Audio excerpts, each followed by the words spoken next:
ఏం మాట్లాడింది అన్నాడు?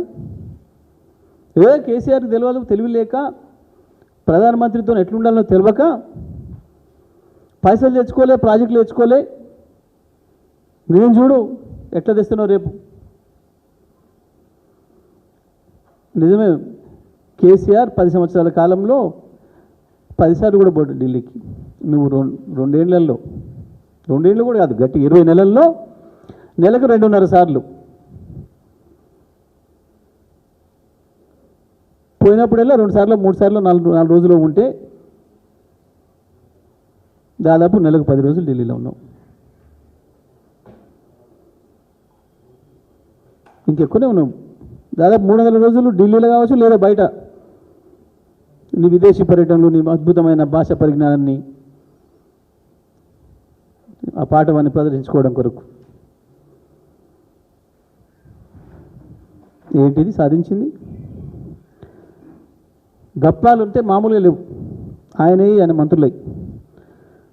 నిన్న చదివిన ఎక్కన్నాం 3 లక్షల కోట్ల పెట్టుబడులు, ఒక 3 పరిశ్రమలు కూడా శంకుస్థాపన లేదు ఇప్పటివరకు.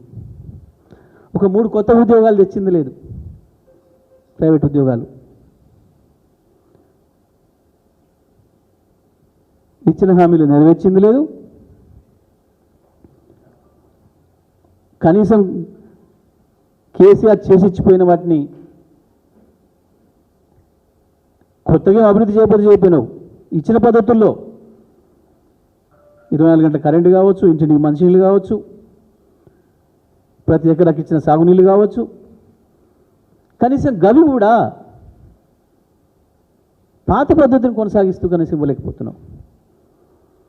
ఇవాళ మళ్ళీ కాలిపోతున్న మోటార్లు, పేలిపోతున్న ట్రాన్స్ఫార్మర్లు, రైతులు మళ్ళీ సబ్స్టేషన్ల ముందుకి ధర్నాలు పోవాల్సిన పరిస్థితి.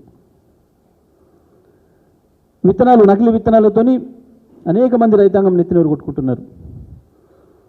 ఎరువులు మళ్ళీ పాత పరిస్థితి, మళ్ళీ చెప్పులు లైన్లో, రైతులు లైన్లో. మంత్రుల స్టేట్మెంట్ చూస్తే ఆశ్చర్యంగా ఉంది. ఎక్కడా కొరత లేదు ఒక మంత్రి, కానీ అక్కడనే 200 మంది లైన్లో నిలబడి, పోలీసులు నిలబడి, మరి కొరత లేని కాడ లైన్ ఎందుకుంది, పోలీసు ఎందుకున్నారు? నిస్సిగ్గుగా కళ్ళ ముందర కనబడుతున్న దాన్ని కూడా మాయ చేస్తాం మేము అన్న పద్ధతుల్లో.